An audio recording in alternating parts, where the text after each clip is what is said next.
Hey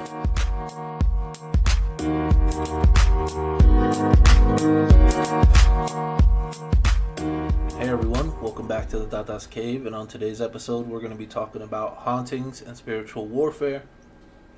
We're also going to have a special PSA about how soon should someone contact a spirit after they have passed. Also in this episode we're going to be including a segment specifically for a community giveaway. So let's get right into it. On the subject of hauntings, I've seen a lot, and it really ranges, right? Someone asked me, what exactly does a haunting look like to you? And that's such a hard question to answer because it can range, right? It can go from something as subtle as noises that don't belong, or things that are very easy to miss, or one could explain them away, all the way upwards of something completely obvious that does not make sense. For example, I've seen folks they have an attachment, but that attachment doesn't like to be too loud about itself, right? So they would just experience noises in the house, and that went on for several months. So before that, the house never had any noises, and then one day it just randomly started making noises. And when we're talking about noises, we're talking about like knocks on the walls, or you'll hear someone talk and they'll come out and they'll be like, "What was that?" And these are all things that it's like, it's so subtle that one could, try to explain it away. A knock on the wall, older house, the foundation shook a little bit, or it's settling, or whatever that might be. Hearing voices in the house, maybe I'm just wanting to hear from a family member, so I'm imagining them talking to me. So it was very subtle. And when they reached out to me and we did a reading, no, they definitely had an attachment. They definitely had an attachment of something that I would describe as a ghost. And, several cleansings later, all the noises died down. And it took several cleansings, mainly because the person themselves kept picking it back up. So it's something that it's uncommon, but it is possible to get rid of something, and then through your own actions, your own misinformation, your own miseducation, you don't know better, you go right back and you get it all over again. And then I've also seen more severe cases where people have had an attachment, and it's really drastic. I remember one family I dealt with specifically. They locked horns.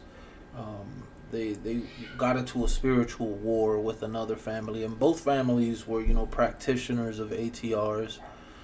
And this family specifically had like a family-wide curse placed on them. It was definitely aimed at the whole household. Everyone that lives in that house got it. And each family member had a whole different set of things just happen to them. The nicest side effects was to the son, who was early 20s. I don't remember the exact number, but he, from one day to the next, he woke up, lost his job, crashed his car, his girlfriend broke up with him, and then if I remember correctly, there was something about kind of like a little embarrassing moment where he was out with important people he was trying to impress, and then his card got declined, and it's like, bro, but I have money in my account, what are you talking about?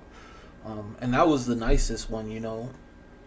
The rest of the family had a lot harder things going on. And when they reached out to me, it was already too late. There was already a lot of damage done.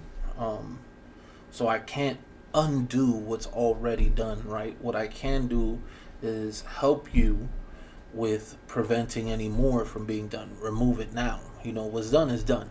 Um, so I helped them out and whatnot, and yeah, that was a very interesting case. But yeah, hauntings. There is no real.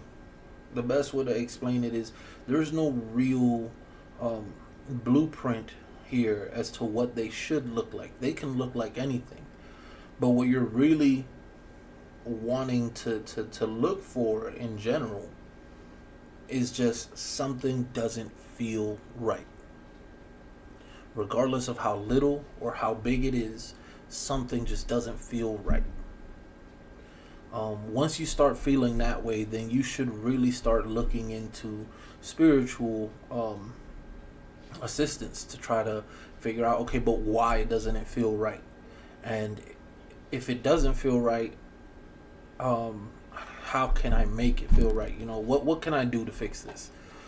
In some cases, you'll notice that it's absolutely not a haunting. It's probably just your energies are off. You're in a funk or whatever. Um, but in some cases, it will be a haunting. So taking that approach of something don't feel right, let me figure out what it is, can help you in the long run, and it can help you just in general. It's not something that I would consider to be bad advice in any scenario. I can only see a positive outcome of that. Of something don't feel right, let me just figure out what it is. It doesn't matter who you go to. It doesn't matter what tradition you go to. Quite frankly, if you resonate with something more than others, go there. Seek answers there. Um, but yeah, that's the best advice I could give on that, on identifying and dealing with that issue of hauntings. In terms of spiritual warfare, I've actually, I've actually seen quite a bit of it, and people talk out of the side of their mouth. They talk real brave. They be out here.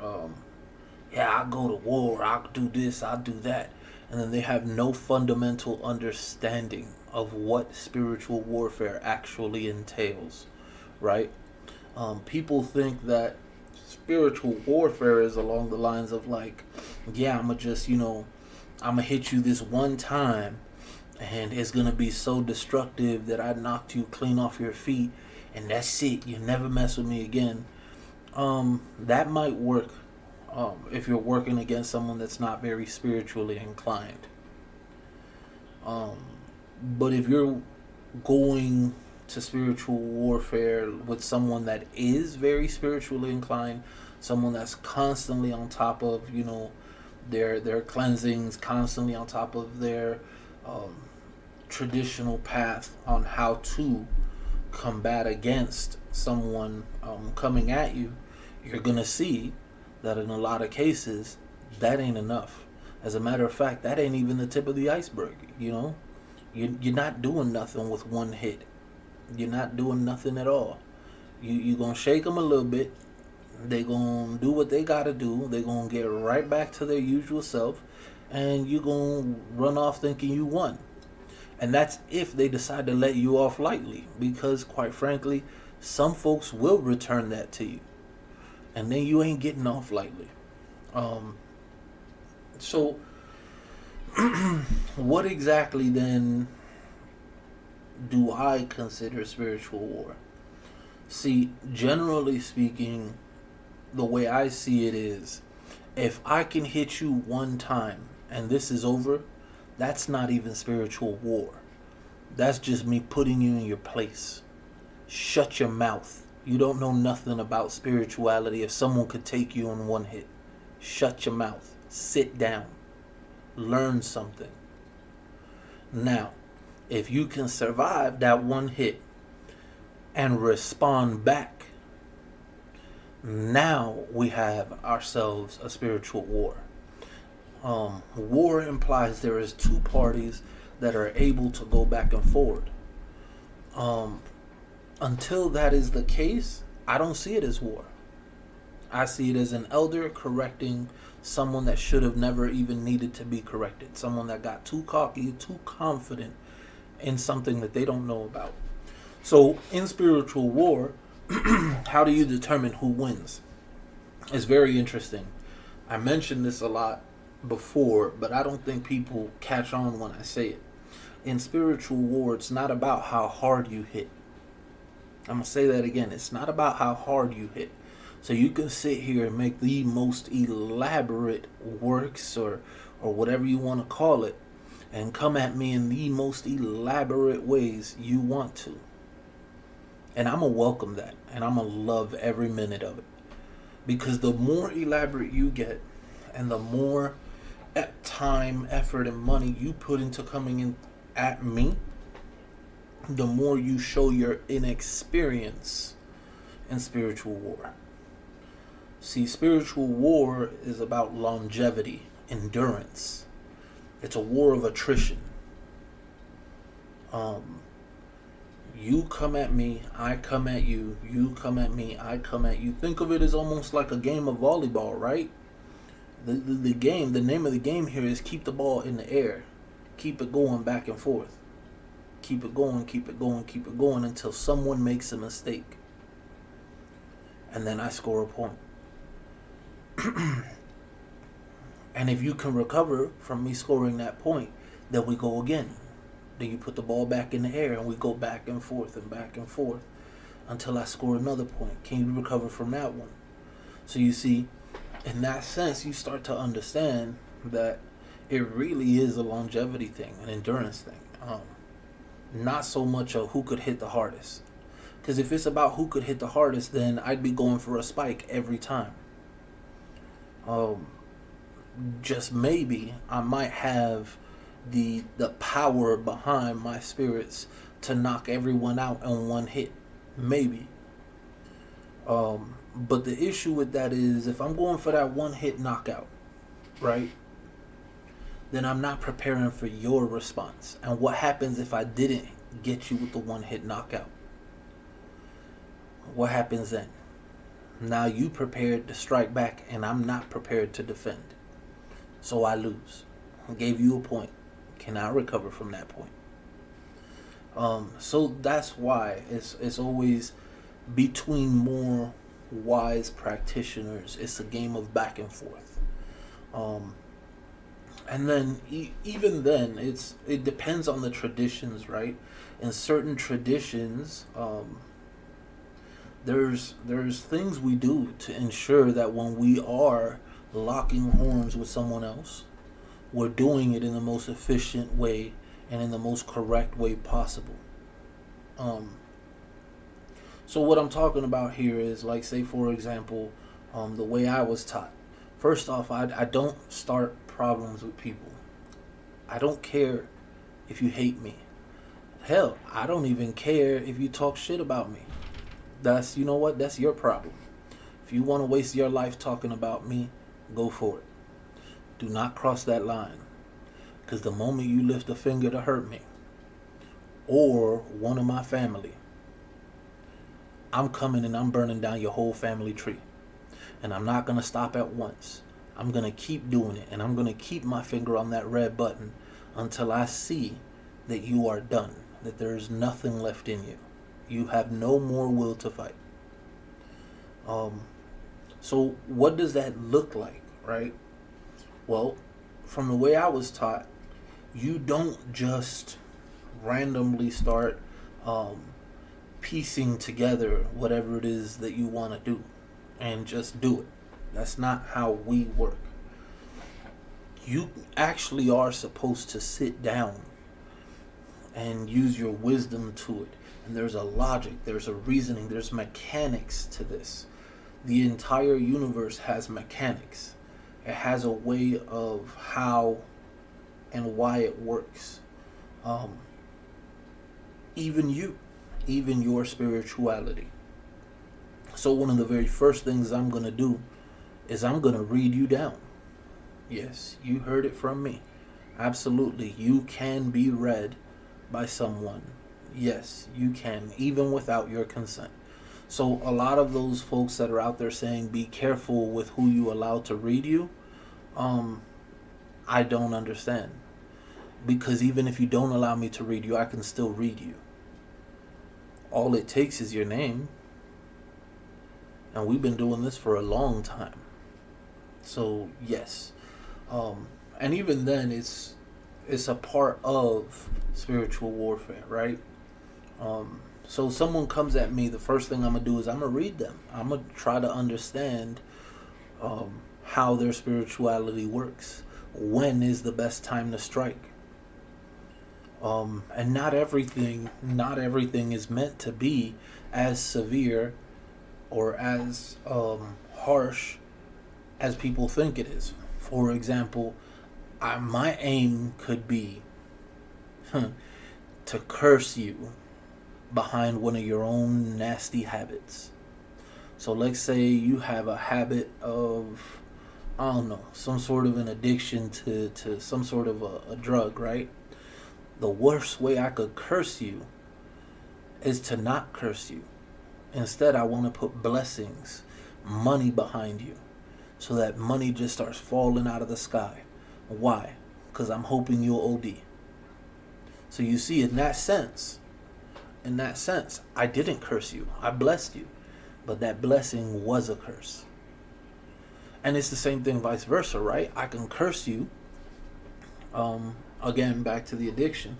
I can curse you to where make it so that every time you do that, the spirits jump you. Yes, that is a curse, but at the same time, it's going to get you out of that habit. Because you're going to get tired of getting jumped. You're going to get out of that habit and you're going to actually straighten your life up. So that whole concept of like good and bad and cursing and then the severity of it is flawed. People don't understand how that really works. I don't always have to be aiming for the neck. I don't always have to come at your neck. I could come at your toes. And just coming at your toes can cause a lot of damage. It depends on you as a person and your spirituality, and then the person and their spirituality. So that's why we read before we go into any kind of a spiritual war. We try to decipher, okay, what's going on? Why is this the way it is? Did this person really come at me? And if so, then what is my response? Sometimes the best response is no response. Just return it. Hit it with a reversal or a return to sender, whatever you want to call it. You know what? Everything you wished from me, you can have it back. That's yours. I don't wish you no harm. I just wish whatever you wished on me back to you. Look, if you gonna die by your own poison, you gonna die by your own poison, not by mine. I didn't poison you. You did it to yourself. If you gonna get blessings because you wish me blessings, then you know what? You deserved it. You had a golden heart and you treated me out of love, so I'm going to treat you back out of love. So that's the thing, right? Aside from that, the reading of the persons, then there's certain conditions. There's, as I mentioned earlier, the mechanics of the universe. It's not as cut and dry and as simple as, well, I just want to hurt them, so I'm going to light this candle. No. I mean, there's a lot of things that take into account here. What is their spirituality like? Can I even come at them from behind a candle? If I can't, then can I come at them from the winds? Yes, I could come at them from the winds. Okay, but which direction? Which direction is the winds going? Which direction is the winds blowing? Oh no, I can't do that. Okay, well, can I come at them through, ancestral spirits? Can I come at them through the Nkisi? And if so, what would that even look like? Do I need a specific patipemba, a specific sign? What does it take? So then in this sense, you'll start to understand that it's not just lighting a candle. It's a lot more complicated. It's a lot more involved. So what exactly happens when someone is just lighting candles at you? It depends on who you are as a person and what your spirituality looks like, right? For example, someone like me, that's a Tada, And we have several years in the game now. Um, to be real with you, nothing. You could try. I don't mind. Light a candle. Wish me harm. I don't care. I'm gonna feel it, and I'm gonna know it's happening. I'm just not gonna care, cause you're not doing nothing. You will not penetrate my defenses with something as simple and as stupid as a candle that you didn't even try to figure out, how or why or when to use that candle. You just lit the candle with malicious intent. Yeah, but that ain't gonna penetrate my defenses, because that's just a random work. And as random as it is, I'll give you this much. If the person really knew enough, they'd know that there are better times, better places, and better ways to light candles than to just at random light it in their house like, well, forget that person. They made me angry. So, yeah, generally speaking, someone that is very heavily involved, very advanced, they won't feel nothing behind that.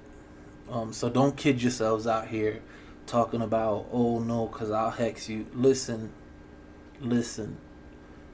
Put your egos down. Put your little books down. Stop playing on these streets. Because there is people that are really out here that really practice traditions, that really know what they're doing. And they're looking at you with pity in their eyes. And that's the only reason they don't swing back at you. They feel like you're a tiny little kid and they're an adult. And they don't want to hurt you. And that's the only reason they haven't. Stop playing on these spiritual streets. If you don't really know, and you just out here, just trying to be part of the cool kids crowd, then do that. But don't start problems with elders just because someone puffed your head up and swole you up like that. Just because you read a couple books and a couple books told you a couple different things you can do to hurt somebody. Don't do this to yourself and your family. Trust me, elders know hundreds, if not thousands, of ways to hurt you. They know a lot of different ways, and they are very well versed in this because they have to be. Because as elders, their responsibility is to be able to protect their own and themselves. So you see, because of that, they're very well versed in how to handle a threat, how to go about spiritual warfare, how to clap back to someone, when to clap back at someone, when not to. And you see, unfortunately, elders are still people. They're still humans. So you can mess around and one day decide that this is the move you want to make, and that elder that's just a bad day for them. They don't have the patience for you. And they will absolutely clap back and hurt you in new and interesting ways. So please, if you don't really know, don't play around out here on these streets. And for the record, I'm going to say this out loud. That little evil eye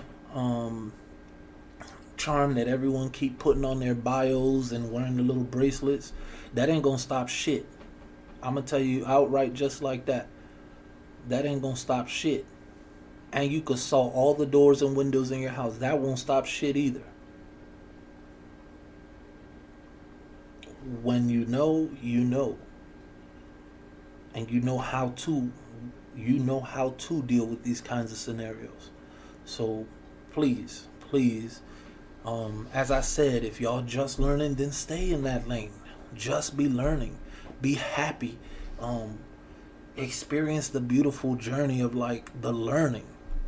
Stop trying to be elders right now. Stop trying to misrepresent yourselves to be something that you're not. Stop looking for trouble where it doesn't need to be trouble. You can literally just live a happy life and just be like, look, I'm just learning. I don't really care. Leave that crazy old man alone. Leave that crazy old lady alone, and just keep it pushing. Behave. Everyone should behave. Even elders should behave. Because I've even had certain situations with elders that get their heads swole, and they think that because they are elders, because they have a couple god kids, what they should do is go at other elders. And I'm sorry to say it, but not all elders are the same. Some have more experience and more wisdom than others. Or as the old bottle saying goes, I learned from the old heads in the good times. So even if you have years on me as an initiated priest, chances are I probably know more than you. It's not about the years. It's about the wisdom. Even if you had 2,000 God kids and I only had 200, chances are with my 200, I probably know more than you. Are you really going to put your 2,000 God kids in danger for nothing? What, because I didn't say hi to you? So you see, like, this is stuff that is very much so on a human level, egos and whatnot, and people refusing to be realistic with themselves, and swelling their own heads up and having people swelling their heads up and wanting to lock horns in spiritual warfare when they don't even know what spiritual warfare really is like. Real spiritual warfare, anyone could get hurt. Nobody is off limits. Nobody is safe. There are no rules. You gonna get me however you get me, I'm gonna get you however I get you.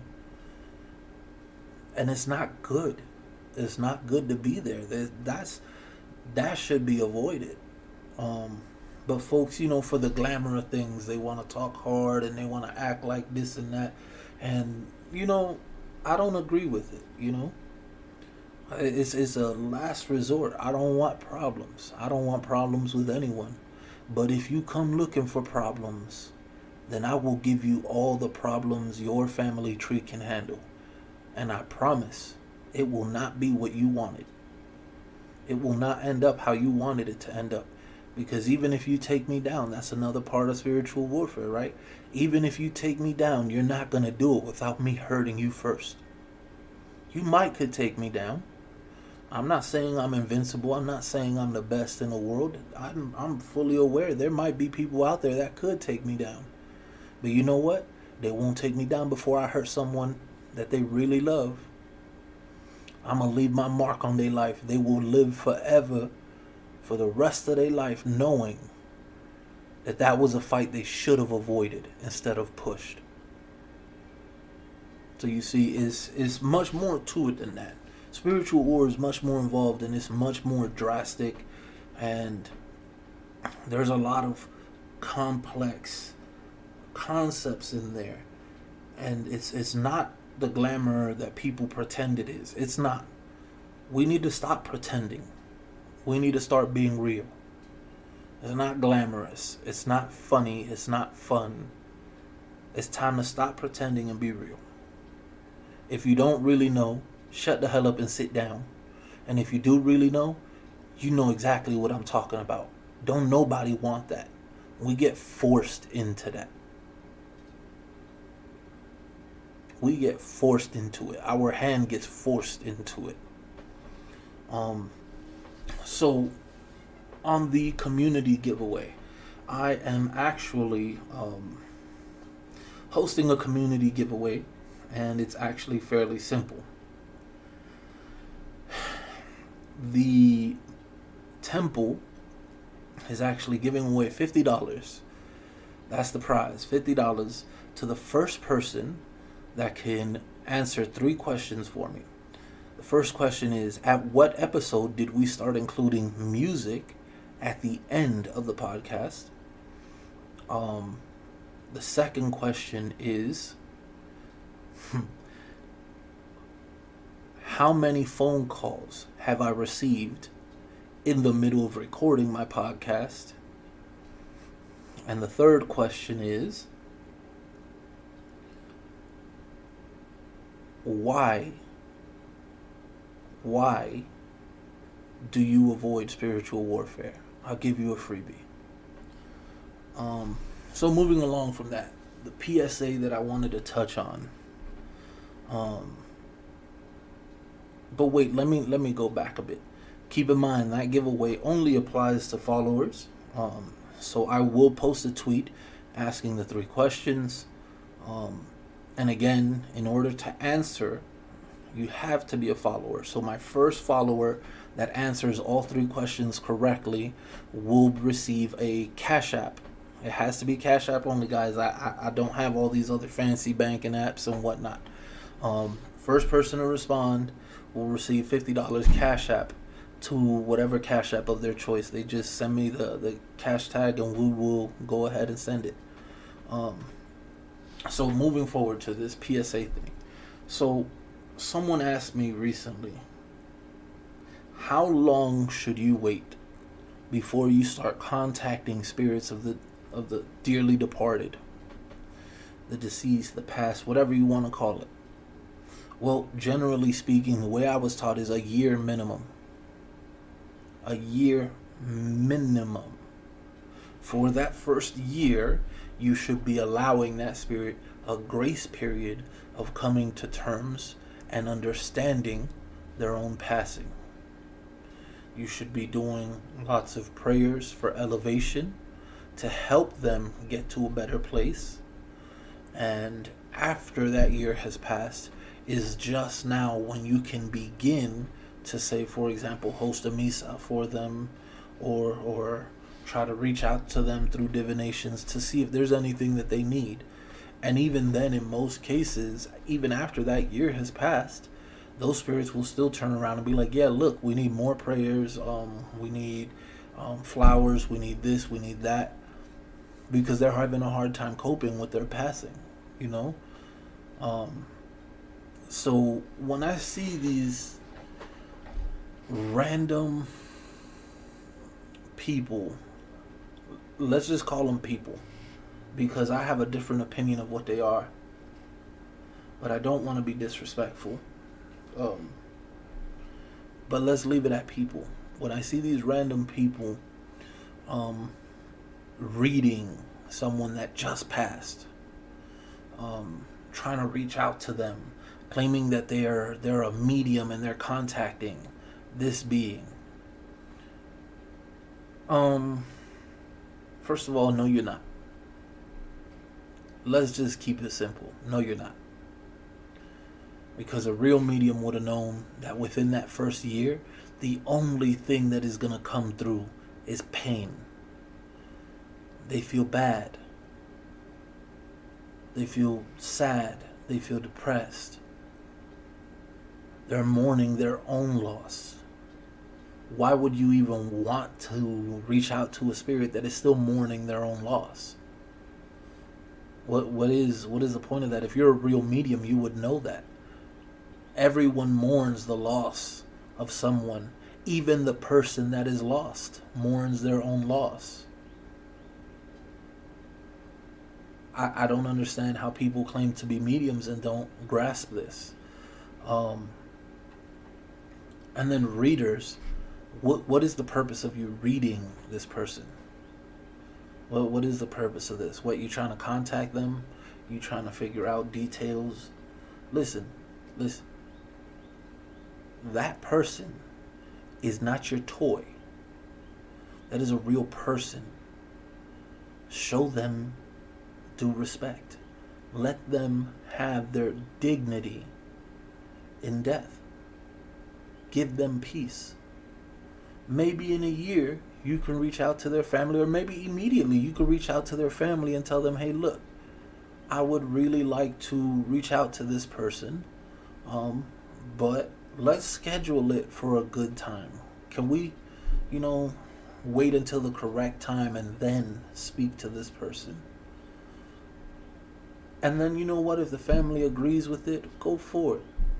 But all this nonsense of like someone passes away and the very next day people are over here talking about I'm throwing tarot cards and I'm talking to such and such. No, you're not. No, you're not. because most of the times those spirits are still busy mourning their loss, so they don't answer divinations, and they sure as hell don't come through happy-go-lucky. Um, they sure as hell ain't out here trying to help nobody else.